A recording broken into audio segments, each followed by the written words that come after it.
Get up before the rooster, put on my camo, load up my bow and my rifle and stock the ammo. I'm a bully with the bullet, but I'm lethal with the arrow. Always down for the hunt, dub turkey and big bucks. Hit the woods and get fitted up. Mossy oak all across my fit, don't be surprised we do this too. I be up before the sun with my 30 at 6. Hard body on, I ain't worried about the kick. Yeah, we do this too. Welcome back, y'all. It's another edition of the We Do This Too Outdoors podcast. And as always, we are presented to you in partnership with brands that we feel represent the very best of the outdoor industry. So before we get started, we'd like to give a special shout out to Moultrie Products, Ullers Archery, Threads Custom Bowstrings, G5 Outdoors, Blackburn Apparel Company, Deer Pimp Scents and Lures, Vision Clothing, Bluebird Waterfowl Company, Angry Chicken Outdoors, Alps Outdoors, and last but certainly not least, a special shout out to the good folks over at Briley's for leaving a legacy of shooting innovation. Whether you need new cameras to elevate the scouting experience, new arrows, or anything for your archery setups, clothing, scent, or whatever it may be, as a supporter of the podcast, you can use promo code WDTT-PROMO. That's WDTT-PROMO for 15% off anything on the website at UllersArchery.com. Some exclusions may apply. With that being said, let's dive into another episode of the We Do This Too Outdoors podcast with your host, Mr. Courtney Williamson. What's up, guys? Welcome to another edition of the We Do This Too Outdoors podcast. I've got a special guest today on Mr. Tucky T, a.k.a. Mr. Tyler Terry. How you doing, brother? I'm doing good, sir. How you doing? Blessed, black, and highly favored, brother. I can't complain. That's all we can ask for. Yeah, man. So, yeah, man, I was talking to my boy Justin, and he was like, man, you got to hook up with my boy Tyler, man. And come to find out, I think me and Tyler are probably distant cousins. Yeah, there's a good chance.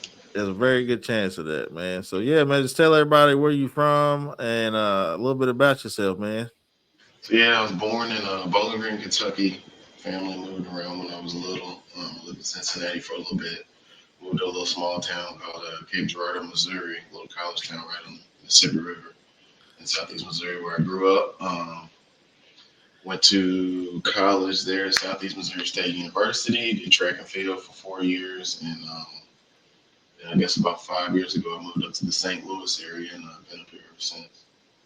That's what's up, man. Yep. Shout out to Bowling Green, Kentucky, Western Kentucky University, go Tops. That's where I went to college, so Yes, had to shout them out, man. So, how'd you get introduced to the outdoors, brother? Well, that started with my dad when I was real little. He'd take me out as soon as I was old enough to go fishing. We'd hit up all kind of farm ponds and creeks out in like Metcalfe County, out in that area. And wasn't even old enough to cast a rod yet. Started on the old school cane fishing pole, and that got me. I was hooked, no pun intended. And from there, just kind of got bit by the fishing bug, I guess you could say. I always wanted to hunt, but with my dad, he worked a lot of 12-hour shifts, so there wasn't a lot of time to do all the extra stuff. Occasionally we'd get in a fishing trip. So I did the sports thing, got involved in that. And then when I got to college and graduated through that, I got a job where it was like my first job in my field working in this lab. And they had access to a big property, a few hundred acres on the Mississippi River with like a big 90-acre private lake. And they're like, employees you get to go back there, you get to hunt fish, you can hunt turkey, there's deer, ducks, fishing. So kind of took it upon myself. I wanted to learn how to hunt deer. Never really had the time doing sports and everything in school and working. So after I graduated, did that, and my best friend at the time kind of showed me the ropes, and it was off to the races. That competitive spirit just kind of kept shining through, and kind of got self-taught with the little next level stuff, and just been bit by the bug ever since. That's what's up. So would you say you're a bigger fisherman or a bigger hunter? It depends on what time of the year it is. Heard that. Once it's about, I say, mid to late July, I kind of have this like mental switch, and all right, I'm start making sure I get these reps in. Make sure my bow setup's doing right, my arrows are flying true. Run my cameras, do my scouting, and get out there. Before that, it's all about fishing, filling that freezer with me crappie, bluegill. I like bass fishing, but when it comes to eating, it's all about them crappie. So I heard that, man.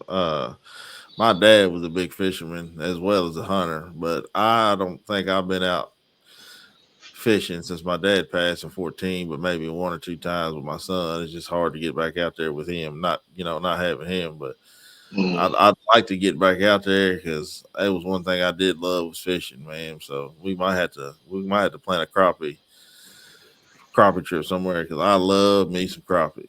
let me know, man. You know the Kentucky Missouri connection. I got a buddy. He retired from the Missouri Department of Conservation, and I didn't know it until he told me. But Missouri, we have an elk season now. Oh, And nice. our herd was extinct for a while, and they reestablished it. But what happened? MDC traded Kentucky crappie for elk. So now our elk in Missouri now they got the genetics, Kentucky, and then Kentucky got a mess of crappie in exchange. So Oh, that's what's up. we get out there, we get something popping. Yeah, we'll definitely get something popping. That'd be dope for sure. But so made the move out of Kentucky. So you say you're in Missouri now, right? Mm-hmm. Grew up in Missouri from the time I was about 3 or 4. Been here ever since. Yeah. Love Well, my we got Kentucky. a lot of spots around here in Kentucky, man, that you know about and I know about. That's got some pretty good hunting, man. Oh, And yeah. a lot of people, they know about some of these spots, but some of them don't know. But Kentucky, man, pretty much anything you want to hunt besides like the big game, or even the big game, we've got it here, like elk and stuff. But Kentucky's kind of slept on, I feel like, in some of these states. Everybody's talking about going to Iowa and Kansas to get these big deer. Man, Kentucky, we got some big deer here. oh yeah. You see that typical or that 8-pointer? The guy Yeah, shot. yeah, Oh, yeah. That's a big deer, man. Yeah, for all y'all out of staters, just stay on out of here. Ain't no more big that deer part. here. But yeah, man. So your hunting setup. I know you shoot a bow. You do any total archery challenges or anything like that, or you just primarily just stick to hunting with your bow? Well, I've got 2 little ones. My youngest is 19 months old. My oldest is a little over 3.5. So I don't get out and do the 3D shoots and stuff. I've done a couple, but not as many as I'd like to. I'm wanting to get into it. Justin and them's been trying to get me into some with them. I think maybe since sounded like San Antonio might be the move next year. Yeah, they trying to get me to come to San Antonio too. But we got So 2 here close to Kentucky that I'm gonna try to hit up. But man, let me know those dates. yeah, I'll get you the dates, and then we got. There's one. I don't know if you've seen the episode I did with Amber. Her name was Amber Latasha. They call Mystery Country or Majestic Huntress is her name. Okay. She does what they call the Shot 3D experience, and she's got some, I think, in Arkansas, a couple in Oklahoma. But I'm gonna try to get to one of her, I think the one in Arkansas this coming year. So Okay. I was telling Justin and Trey about that. So you might have to. I'll get you the dates when we get off here, and we'll figure something Yeah. out for sure. Sounds good. Yeah, man.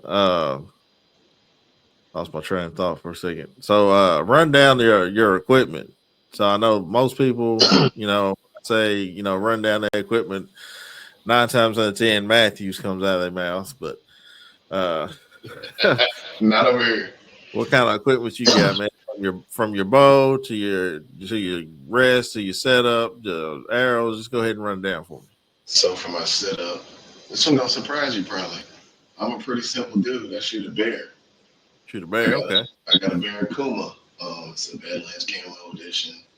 I just upgraded before that. I don't remember. I had some little flagship. It was more of an entry level bear prior to that. But got the Barracuda, and for my rest, I'm shooting a Apache drop away rest. Okay. And then for my sight, I've got a Trophy Ridge, the React One Pro. Okay. And I absolutely love that React One Pro. And the broadheads, I'm shooting Magnus Stingers. Okay. So probably That's what's about, up. trying to think, they're heavy, high FOCs. They're probably about 520 grains of arrow. Oh, so you like the power. I want to get, I'm all about trying my best to get a clean, ethical kill. And when you get an entry, like in the beginning when I started at Shop Mechanicals and like rages, they go through, but then the deer's running off, and I see the arrow flopping out of the deer, and I'm like, that's not the move. I need a little more knockout power. And when with those heavier FOCs and switching from the mechanical to the fixed blade, I just found that once you open up two holes, most of the time you're gonna find your deer. Oh yeah, for sure. And it's a lot better blood trail. Yeah, for sure. Yeah, I've heard bad things about them rages. I ain't trying to badmouth them or nothing, but I've had a Oh, I've lot of killed deer people. with them. Yeah, I've had some people. I've got some buddies that lost a lot of deer with them, and then I got other buddies that they swear by them. So I mean, Hmm. anytime you mass produce anything, you're gonna get some good and you're gonna get some bad out of it. So Yeah, I work in quality control, so I know all about that.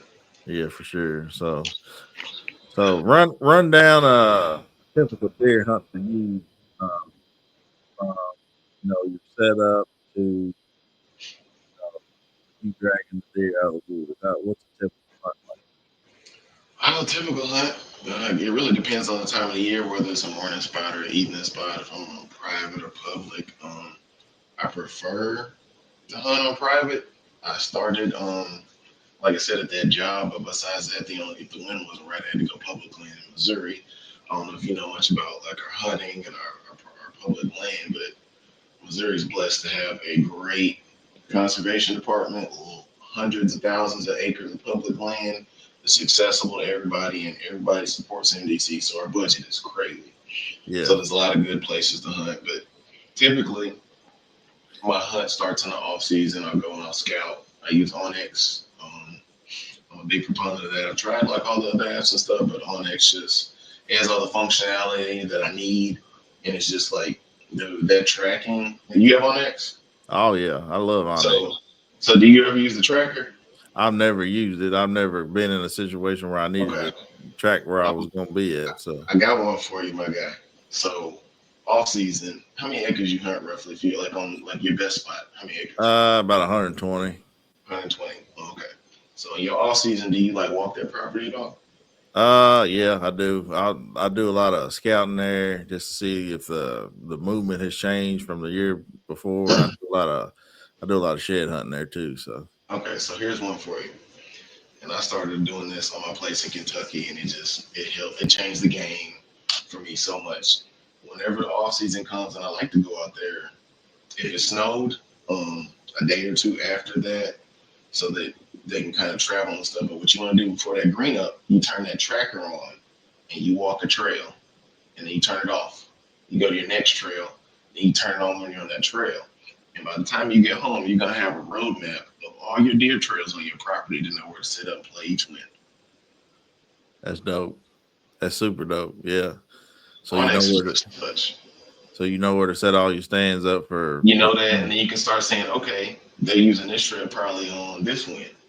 And then you can run your cameras to confirm that. And it takes a lot of the guesswork out and Yeah, saves and maximizes your time.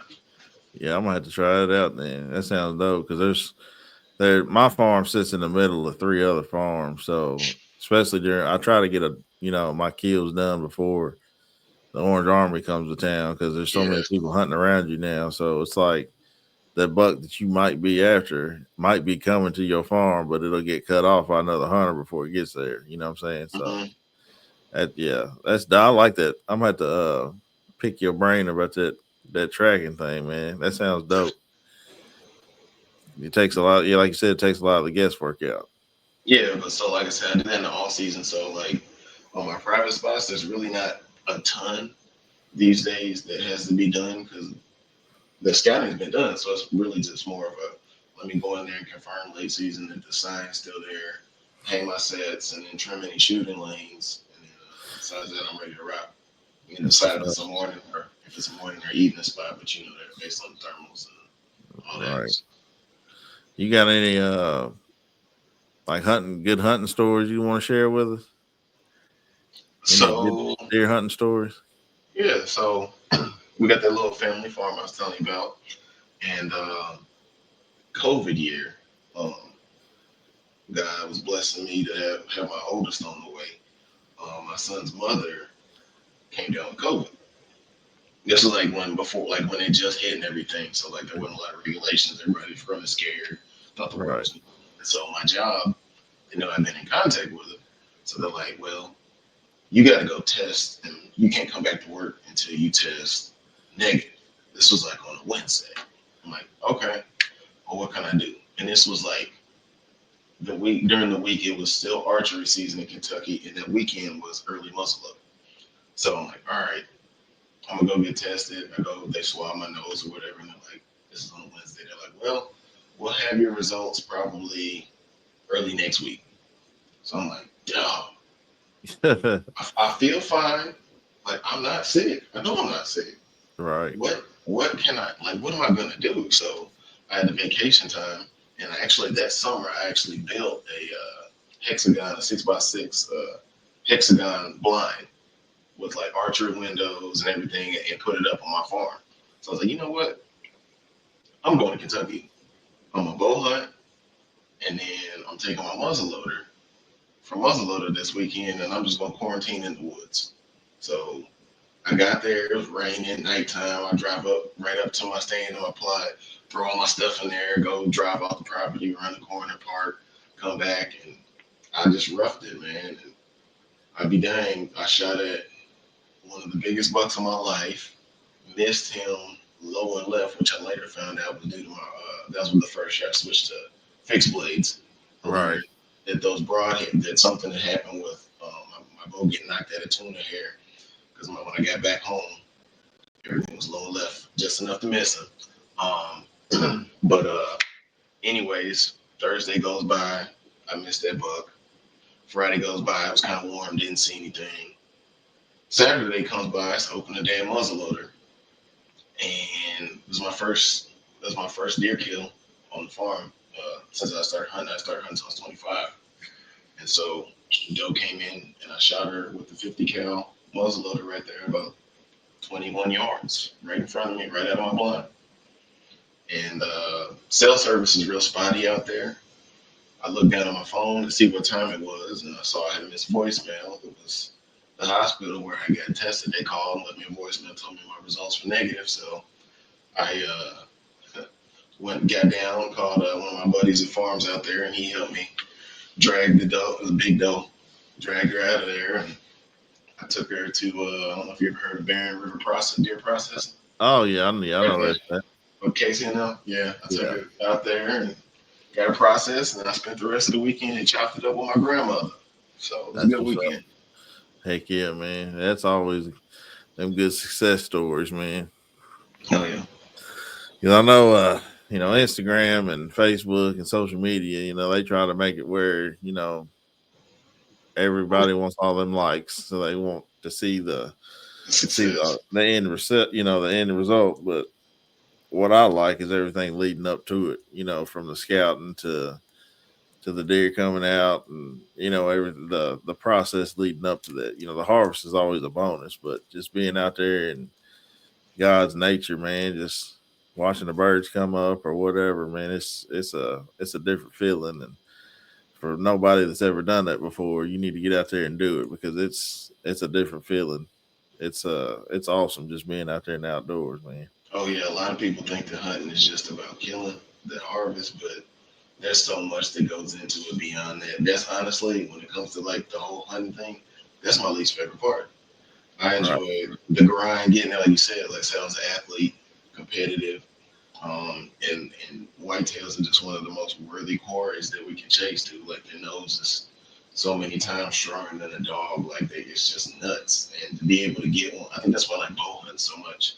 To get one inside a bow range, and then to not even know you're there and you're beating all them senses, and then you be able to pull off your shot. Like that's like a feeling that you can't explain until you do it, and you just sit there and you can't do anything but shake your head, thank God. Right. Yeah, that's for sure. I think you got a duck back here on your wall, man. I got a couple of them actually. I guess this one he's kind of cut off over here in my mallard, and then there's a wood I duck. see the other one behind you. Yeah. So you're a waterfowler, huh? Amateur. So at that job I was telling you about, so I picked it up and I'd always use borrowed waders. My buddies would do all the calling. I shut up my 870 Express Super Mag and a full choke, and we do work. So got into it a little bit that way. I'm about ready to go again. Justin has been talking about it. They get me to get in that itch again to get out in the duck woods. Yeah, they was supposed to go to Oklahoma this weekend, but DJ, one of the guys up there in Arkansas, I think his son ended up getting sick or something, so they had to going around. Yeah, they had to postpone it till January. So, but shout out to DJ, man. Hope your son's feeling better and everything, man. But how long you been in the waterfowl game? About 25, so about 10 years. I haven't done it in 5 though since I moved up here. Like it's a lot harder to find areas and everywhere. It's like a big lease, and being in a big metropolitan area, they want like $top dollar for all these leases. So something I want to get back into, but I want to go back down south about 2 hours where I grew up to really get back into it.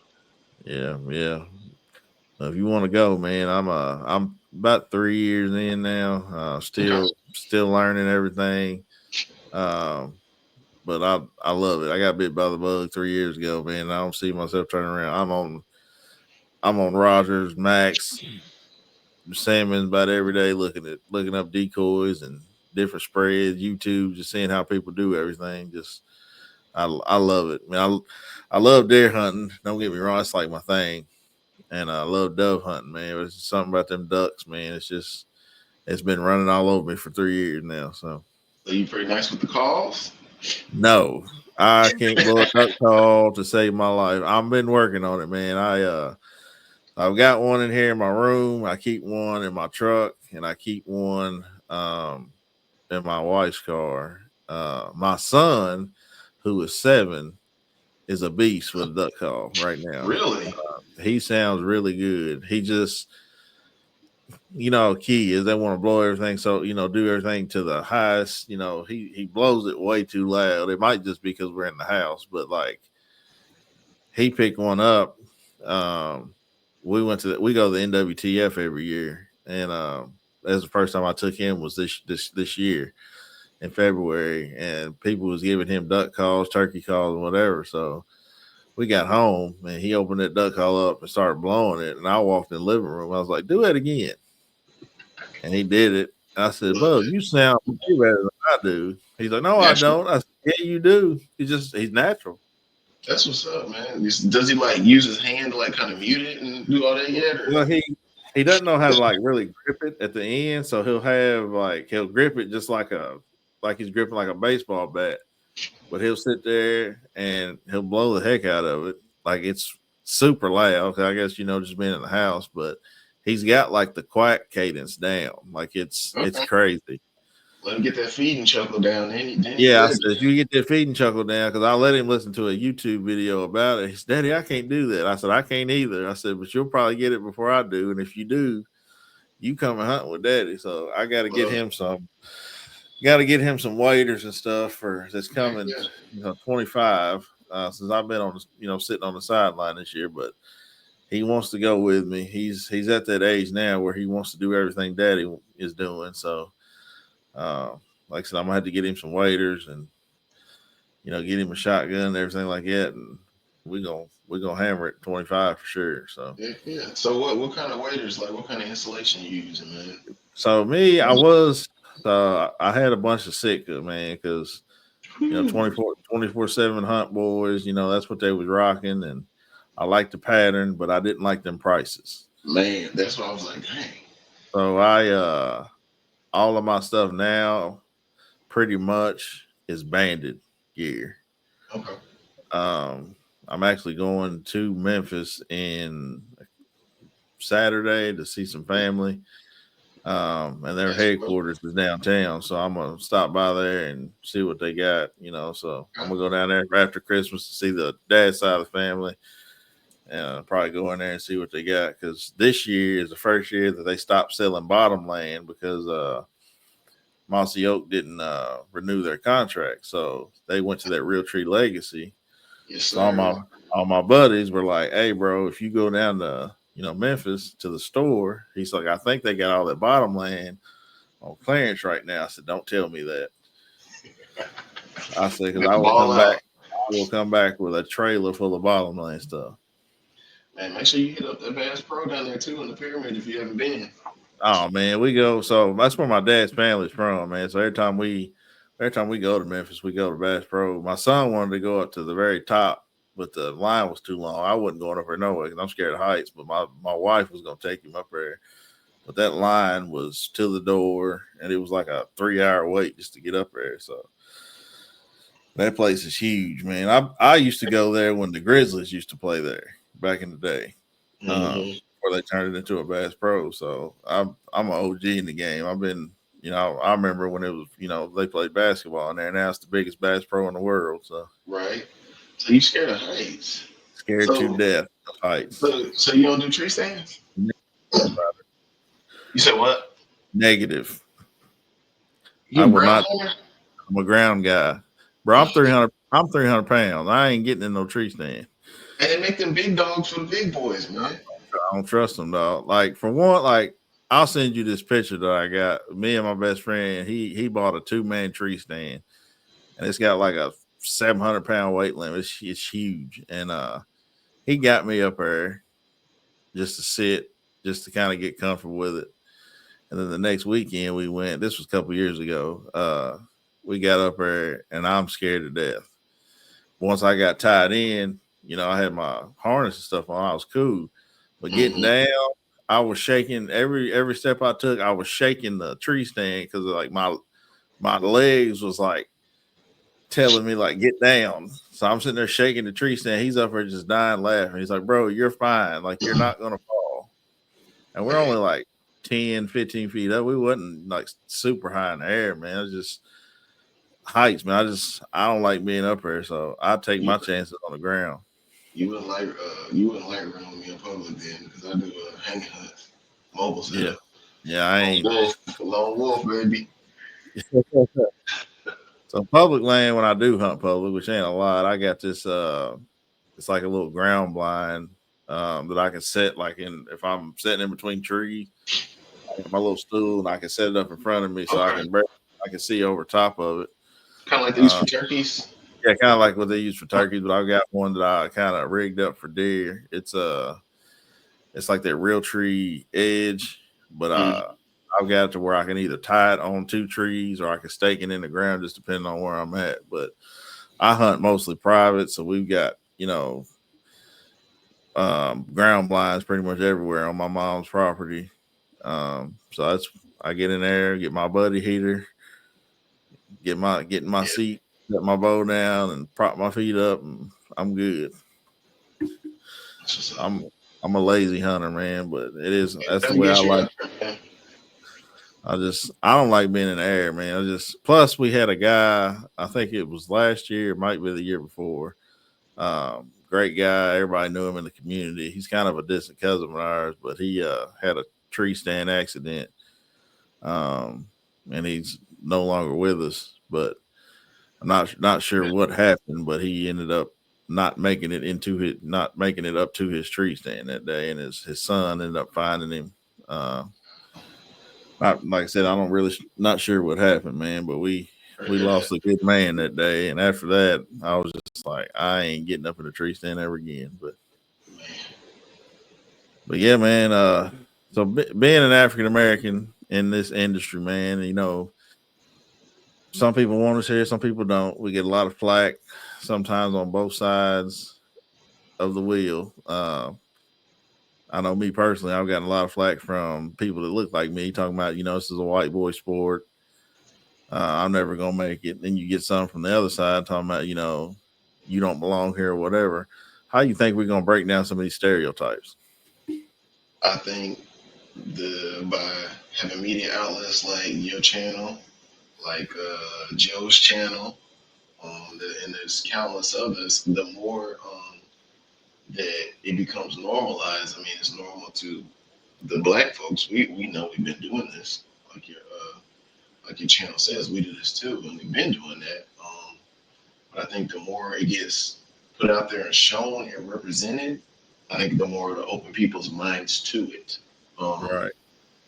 And then just sharing the success stories and supporting the next person, hunter recruitment. When I lived 2 hours south of here, before I moved up here, everybody pretty much that taught me and went hunting fish with me was white. Um, Yeah. Love them to death. They taught me some great lessons about the outdoors, things I didn't know, great friends and everything like that. And then there was a guy, I worked with his cousin, and he ended up reaching out to me. We were playing Call of Duty one day, I'll never forget. He's like, man, what you up to? And this is playing zombies. I'm like, oh, dude, I just got my hunter safety certification, and I'm get ready and start doing this deer hunting thing. He's like, what? I've been wanting to do that too. I thought I was the only one. I'm like, no, we out here, just few and far between. But got him out there, and actually I took him on public land, and the same day we went on that hunt, we was able to harvest his first deer. So just kind of that reach one, teach one mentality, and then moving up here to St. Louis, with it being a big metropolitan area, I just knew I was going to catch so much flack from people that like us, and it's been the exact opposite. Like the support, the love, the genuine interest. Hey man, I want to learn how to do that. Can you teach me how to do that? Like I ain't never seen nobody that does that that look like you. Like I want to learn how to do that too. It's dope for like work. I work with a lot of guys from the city, and I bring in like when I make deer jerky or deer sausage or like elk chili, just like stuff that they never had before, and they're like, I thought deer meat was nasty. Like I couldn't tell that was deer. I'm like, yeah, it's all about how you prepare it in the field and being a decent cook. Like I'm funny about deer meat. I don't eat just anybody's deer meat because I know I take pride in what I do and Right. how I prepare it. And I know when I give somebody something, it's gonna be fire and it's gonna get them hooked. So being able to do all that, the fishing tip, I got some guys. Shout out to Meg and Meech. I owed them a crappie trip. They never had crappie.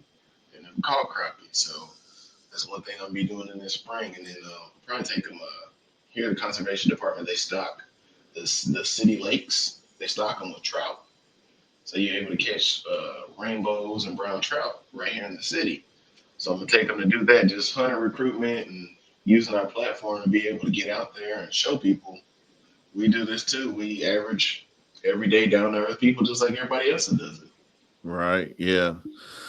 Yeah. I had an OG reach out to me, and I was kind of picking his brain. He's one of them guys that he don't want to get on, podcasts. He's don't like computers and stuff like that. But I was like, how do you think that we can do this? And he said, man, people are scared to death of the unknown.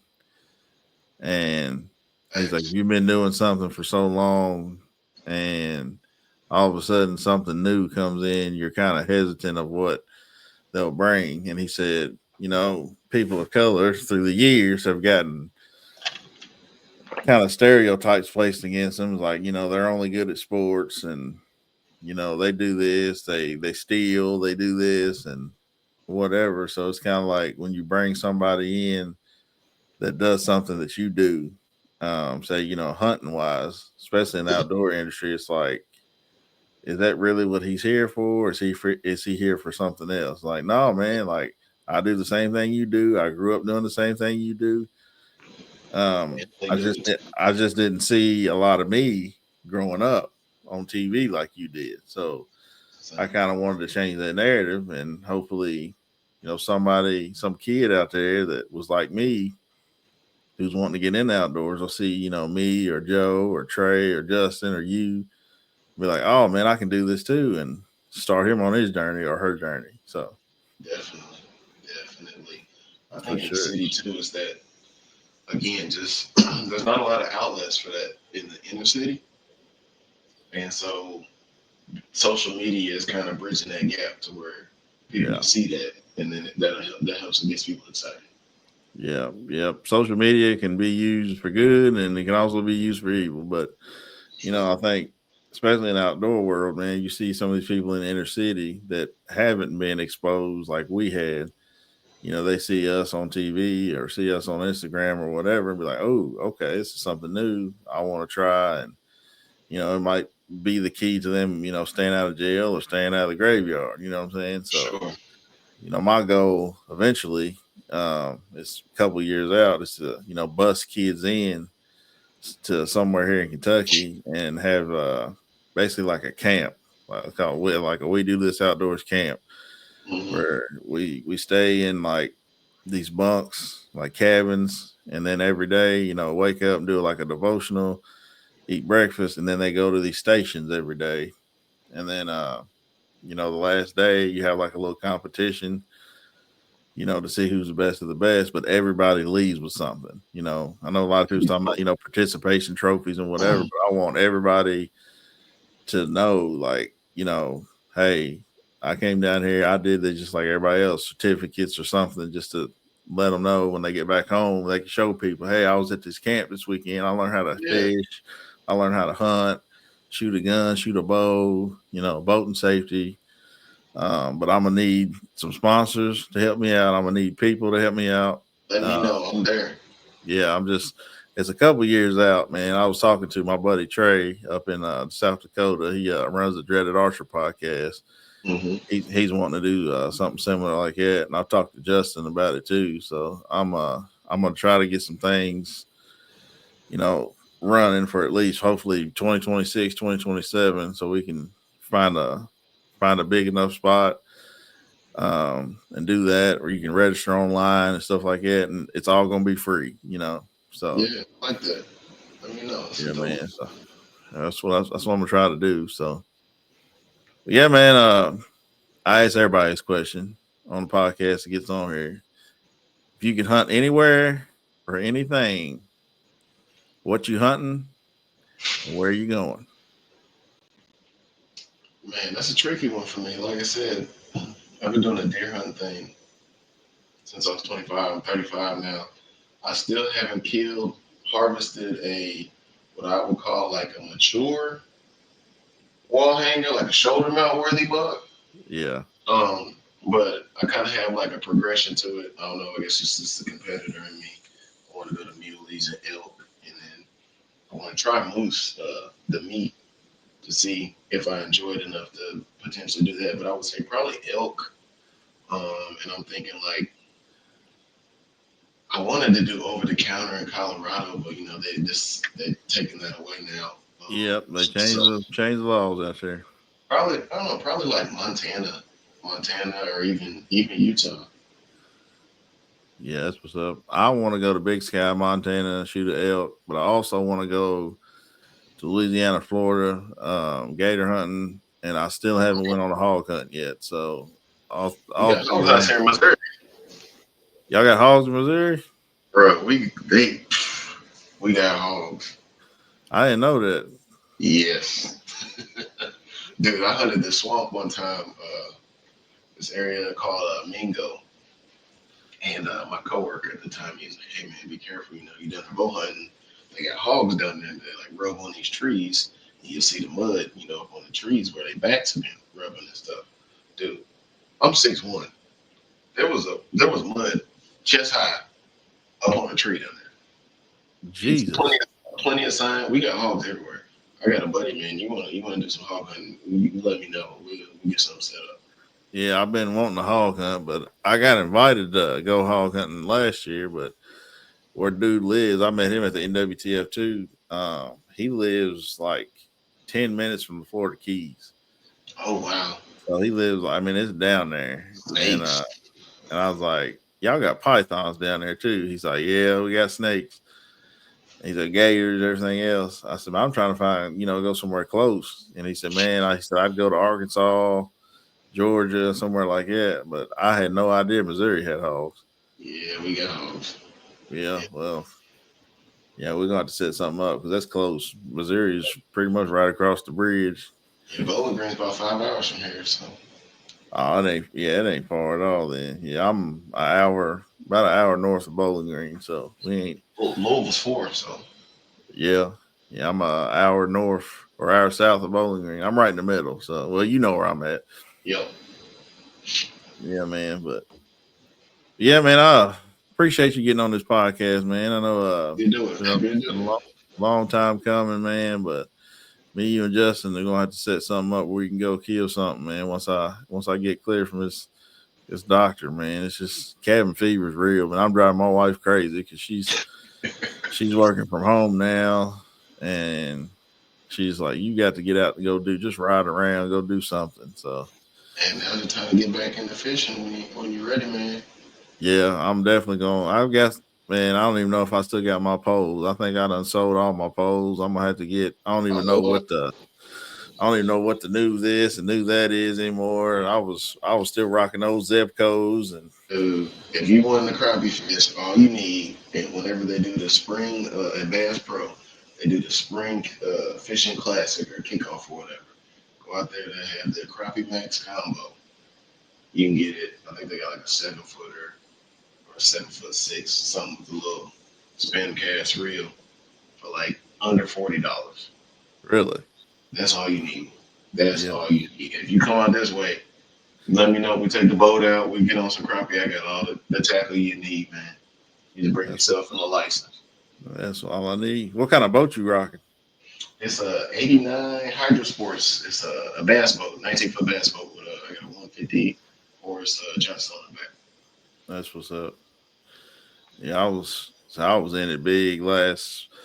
I think about 2012. I was gonna buy me a boat and get everything and take dad because dad didn't like getting on boat. He was a big cat fisherman, so he stayed on the bank mostly. But Mm-hmm.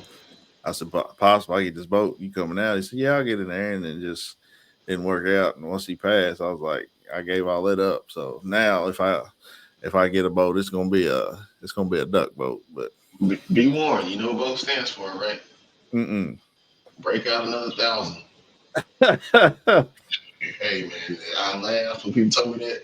I think part of it because I bought a used one off of Craigslist and stuff. But there's maintenance, they upkeep. But if you get like an aluminum duck boat or something with a little mud motor, you won't have much upkeep and maintenance on it really. Yeah, my buddies, they all got boats and whatever. But I can't see myself spending that much money because as you know, duck hunting itself, decoys, Expensive, waders, shells, gun, man, you'll spend thousands of dollars, quick. easy. So I'm just like, man, do I really want to spend this money on this boat and not be able to? Because up in Ballard County where we hunt, a lot, you got to get drawn for going up there, and I'd hate to drive 3 hours, 3.5 hours up there and get in a draw and not get drawn, have to drive 3 hours back with the boat, you know what I'm saying? Yeah, yeah. So, but it is what it is. We'll figure it out. But Almost yeah, there. how can people get a hold of you, man, if they want to ask you any questions or pick Yeah, your brain about it? so I'm on IG at T2LJ all day. I got a private account, but yeah, shoot me a follow, hit me up.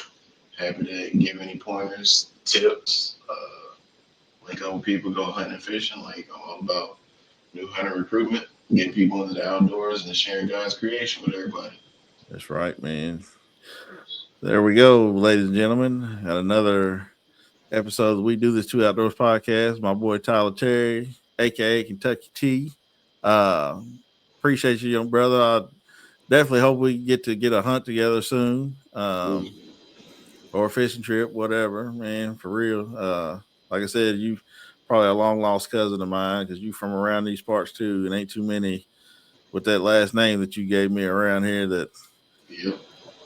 are not of the Caucasian persuasion. But I was like, he's got to be kin to us somewhere down the line. So, but yeah, I appreciate you, man. Anything I can do to help Thank you. you or vice versa, man, just hit me up. Most definitely. Same goes for you, bro. Yes, sir. This podcast will be out on Spotify, Apple Podcasts, my personal YouTube page, Google Podcasts. So make sure you hit that like button, subscribe button, give it a 5-star review, 5-star rating, and leave a review. It helps me and it helps the podcast out. But big game, small game, all game. We do this too. Appreciate you, bro. Appreciate you.